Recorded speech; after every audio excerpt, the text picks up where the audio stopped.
새번역 사도신경으로 신앙 고백하겠습니다.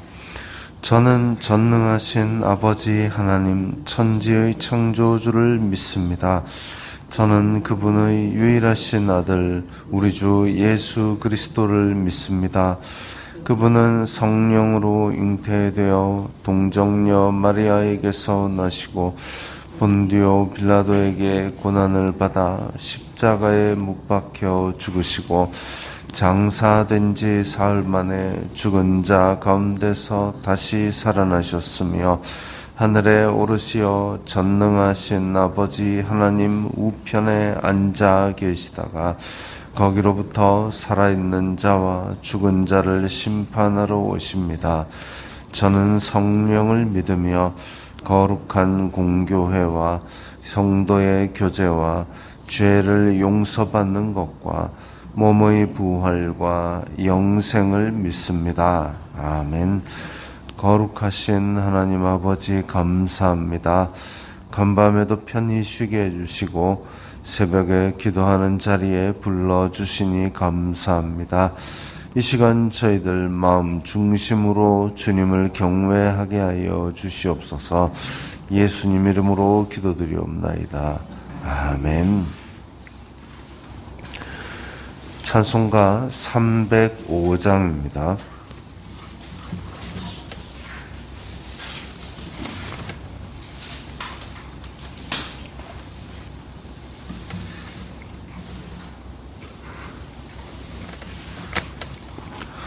찬송가 305장입니다.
또 나를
오늘 말씀은 빌립보서 1장 12절부터 21절까지의 말씀입니다.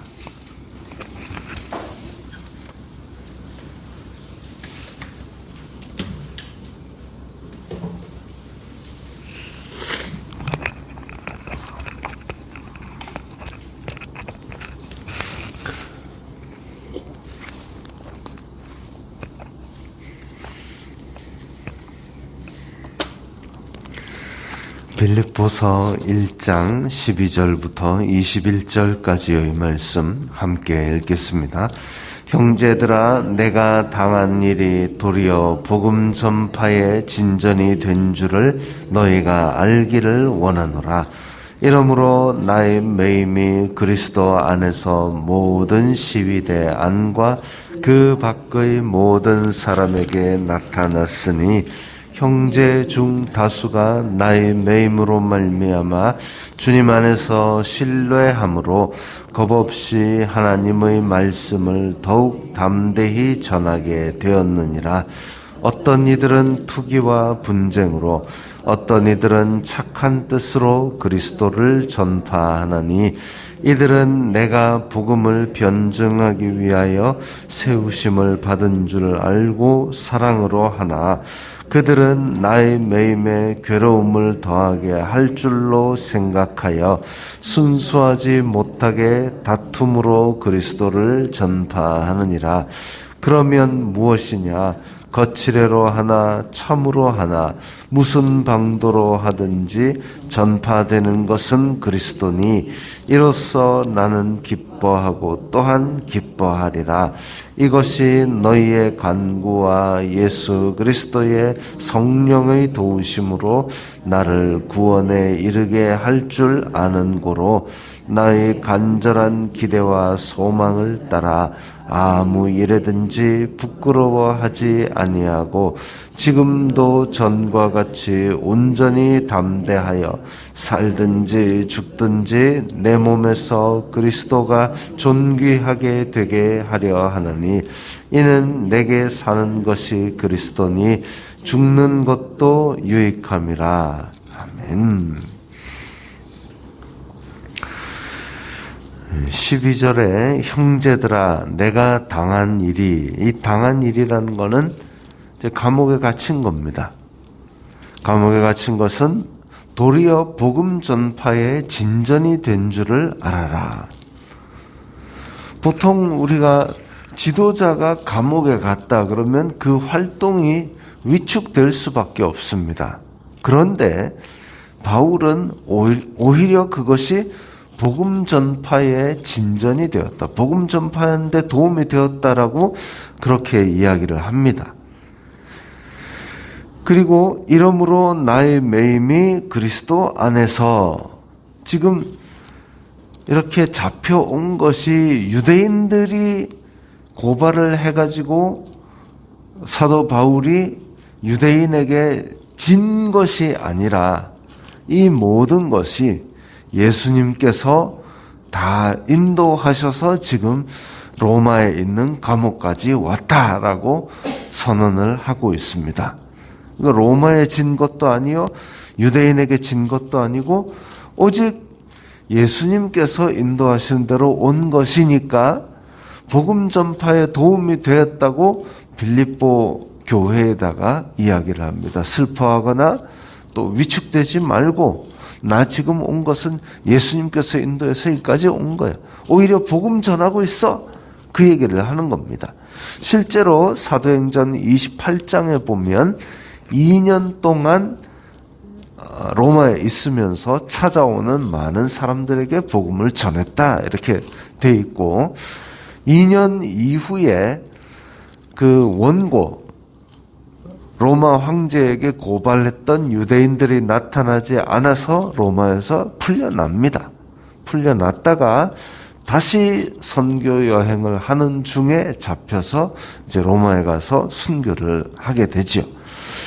그래서 지금 복음 전파에 어떻게 진전이 되었느냐? 13절에 그리스도 안에서 모든 시위대 안과 그 밖의 모든 사람에게 나타났으니 라고 합니다. 그러니까 사도 바울이 잡혀가지고 모든 시위대 안, 그러니까 사도 바울이 잡혀있는 그 주변과 그리고 그 밖의 모든 사람에게 로마 안에서 사도 바울이 있는 곳 주변부터 널리까지 복음이 퍼지고 있다라는 거죠.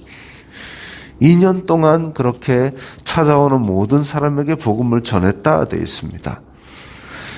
그러면 우리가 사도 바울의 여정을 한번 생각해 보면 처음에 안디옥에서 파송을 받아가지고 구브로 섬과 그리고 갈라디아를 올라갔다가 곧 다시 돌아갑니다.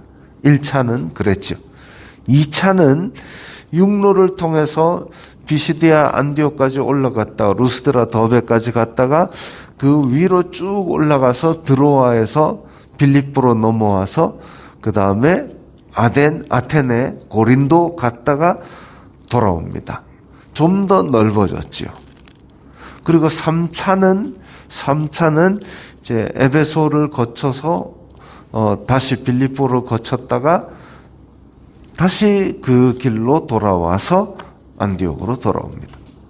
그래서 갈라디아로 갔다가 그 다음 비시디아 안디옥으로 갔다가 빌립보로 갔다가 고린도로 갔다가 점점 더 지경이 넓어지는 것을 봅니다. 그 다음에 한 칸 더 가서 어디냐? 로마지요. 로마까지 가야 되는데 이게 지금 황제는 로마에서 유대인들 추방령을 내렸고 로마의 이념에 반대되는 것에 대해서 별로 안 좋아하고 유대인들은 사도 바울이 예수님을 전하는 것을 안 좋아하고 그런 와중에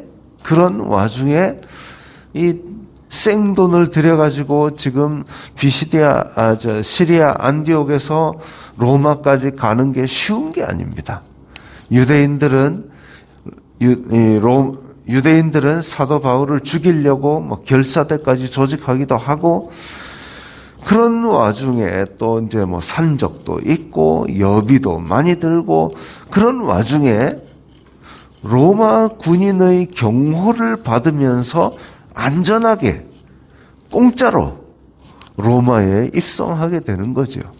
사도 바울의 입장에서는 지금 어찌 보면 갇혀있고 고달플 것 같지만 그냥 몸 자체가 당하는 일을 보면 어떻게 이렇게 내가 표를 끊으러 가는 것도 아니고 그냥 내 주변에 로마 군인들이 있어서 아무도 나를 건들지 못하고 그런데 로마에 오는 중간에도 왜 배가 한번 파선을 해가지고 그래서 파선을 해가지고 뱀에게 물렸는데 그것도 깨끗하게 나와버리고 거기서 사람들이 우와 이 사람은 진짜 하나님이 보낸 사람이다 인정을 받고 왜 로마로 올라가서는 또 유대인들의 방해 없이 찾아오는 사람 로마에 다 복음을 전하고 이런 거 보면 여비도 안 들고 숙소도 알아서 정해지고 안전도 로마 군인이 지키는데 누가 건듭니까?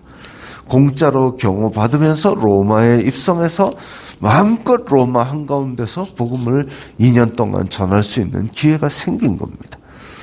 그래서 내가 당한 일, 지금 잡혀와가지고 로마에 갇힌 일이 오히려 복음 전파의 진전이 되었다. 이렇게 말했습니다.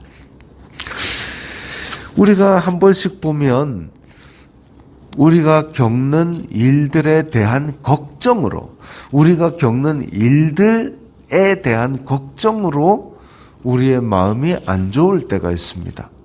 그런데 우리가 당할 일에 대한 걱정 때문에 안 좋다면 지금 현재 내가 뭐 하고 있는 걸 생각하면 아침에 일어났네, 밥 먹었네, 저녁에 자네, 그건 변화가 없거든요. 그래서 그런 부분들을 생각해 볼 때에 내가 지금 닥치지 않은 일에 대한 걱정으로 나의 마음을 안 좋게 하고 있구나. 그걸 돌아볼 필요가 있죠. 오히려 내가 당한 일이 때로는 내가 겪는 일이 힘들 수도 있고 때로는 내가 겪는 일 때문에 내가 고통을 당할 수도 있지만 이 가운데 하나님께서 주신 뜻이 무엇이고 이 가운데서 하나님께서 이루시려는 일이 무엇인가, 그걸 볼 때에 사도 바울처럼 갇힌 것이 오히려 복음 전파에 도움이 된다라고 이렇게 선언하면서 기뻐할 수도 있는 겁니다. 그리고 나서 사도 바울이 없어진 이 빌립보 지방에 어떤 일이 있었느냐? 어떤 사람들은 하나님의 말씀을 전하는데 어떤 사람들은 투기와 분쟁으로, 사도 바울이 매여 있기 때문에 아이고 사도 바울 저 괴로움을 더하게 해야 되겠다 해가지고 그리스도를 전파하고, 어떤 사람은 순수하게 전파하고, 그렇게 구체적인 사항은 알 수 없지만 다툼으로 그리스도를 전파하는 거칠의 사람이 있었다고 합니다. 그런데 사도 바울은 아이고 저 인간이 지금 내 없다고 설치고 있네 이렇게 하지 않고 어쨌든 그리스도가 전파되니까 나는 기뻐한다 그랬습니다. 어쨌든 전파되는 것은 그리스도니 이로써 나는 기뻐하고 기뻐하리라. 그러니까 정파에 매이거나 내가 아니거나 그거 관계없이 저 사람이 그리스도를 전하고 있네, 나도 그리스도를 전하고 있네, 나는 기쁘다. 왜? 나는 그리스도를 전하는 게 목적인데 내가 안 가는 곳에도 저 사람이 가서 전하니까 됐다 이거죠. 예수님께서도 제자들하고 다닐 때에 어떤 사람들이 예수님의 이름으로 다른 일을 하는 거 보고 이 제자가 와가지고 예수님, 저 사람이 예수님 이름으로 지금 저 가서 막 기적을 행하고 그러고 있는데 우리랑 같이 하지도 않는데 예수님 이름 팔아먹고 다니는데 쟤들 뭐라 할까요? 아이, 놔둬라. 우리를 반대하지 않는 자는 우리를 위하는 자다. 그러니까 방법이야 어떻든 하나님 나라가 확장되고, 방법이야 어떻든 방법은 중요하죠. 방법이야 어떻든이 아니라 그 의도가 어떻든지 간에 예수님을 전하는 것에 있어서 일단은 한 배를 탄 것으로 받아들인다는 겁니다. 그래서 어쨌든 예수님이 전파되고 어쨌든 하나님의 나라가 확장된다면 나는 기쁘다. 그래서 나는 기뻐하리라. 또 기쁨에 대한 이야기가 나왔습니다. 19절, 너희의 간구와 예수 그리스도의 성령의 도우심으로 나를 구원에 이르게 할 줄 아는 거로. 구원이라기보다는 이 문맥상으로 보면 석방이 맞죠. 그러니까 쉬운 성경에서는 뭐라고 번역했냐면, 여러분이 나를 위해 계속 기도하고 있고 예수님의 성령이 나를 돕고 계시기 때문에 내가 풀려날 것을 알고 있습니다. 지금 사도 바울이 갇혀있는 이 로마에서 2년 후에 이제 무사히 풀려나게 될 줄을 사도 바울은 알고 있습니다. 순교의 때가 지금은 아니다 이거죠. 그러나 혹시나 내가 죽는다 할지라도 나는 그리스도를 위해 사는데 내 인생의 목적이 있기 때문에 나의 죽음도 유익하다 이렇게 말하고 있습니다. 어쨌든 내 몸에서 그리스도가 존귀하게 되려 하나니, 즉 내가 살든지 죽든지 그리스도께서 존귀하게 되는 것이 나의 인생의 목적이기 때문에, 다시 말하면 예수님께서 복음 전파와 영광 받으시는 것에 나를 온전히 사용하고 계시기 때문에 산다 해도 예수님을 전하고 내가 죽는다 해도 예수님께서 유익할 길로 죽음으로 인도하는 것이기 때문에 받아들인다라는 얘기죠. 정말 이런 믿음이 우리에게는 필요합니다. 전쟁이 나면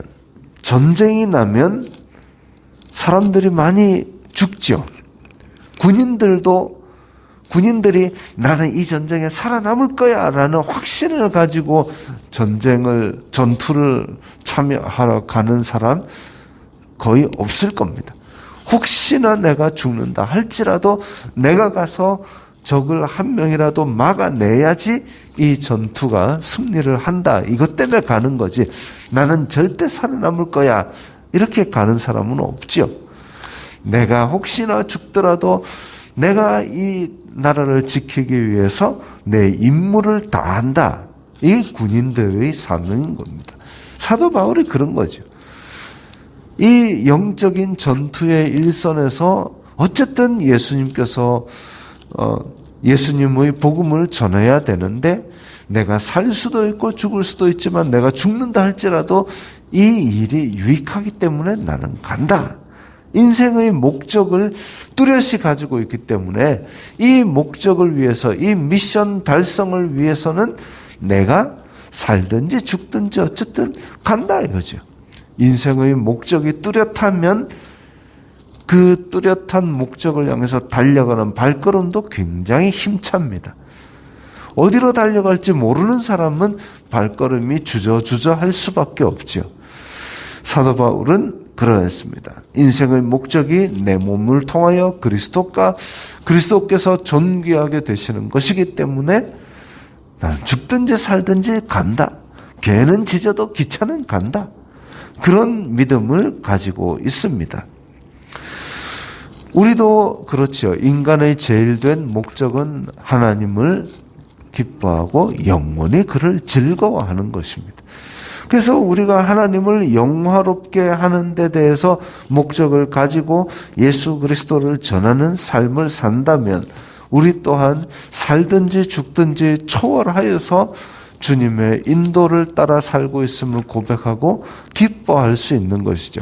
항상 기뻐하라가 공허한 외침이 아니라 내가 하나님의 뜻 안에서 내가 하나님의 뜻을 날마다 이루어가고 있기 때문에 항상 기뻐할 수 있는 겁니다. 세상 파도가 어떻게 닥치든지 항상 기뻐할 수 있고 그리고 우리가 제대로 그 뜻 안에 있는지 기도하고 그리고 범사에 감사할 수 있는 것이죠. 그래서 이런 것들이 우리 삶에서 하나님의 뜻을 이루는 길입니다. 이런 믿음, 이런 목적을 가지고 오늘 하루도 기뻐하시면서 순종하시기 바랍니다. 기도하겠습니다. 거룩하신 아버지 하나님 감사합니다. 저희들이 항상 주님의 뜻 안에 있고 주님의 인도 아래 있음을 고백합니다. 오늘 하루도 이 인도 아래서 기뻐하며 순종하는 저희들 다 되게 하여 주시옵소서. 예수님 이름으로 기도드리옵나이다. 아멘.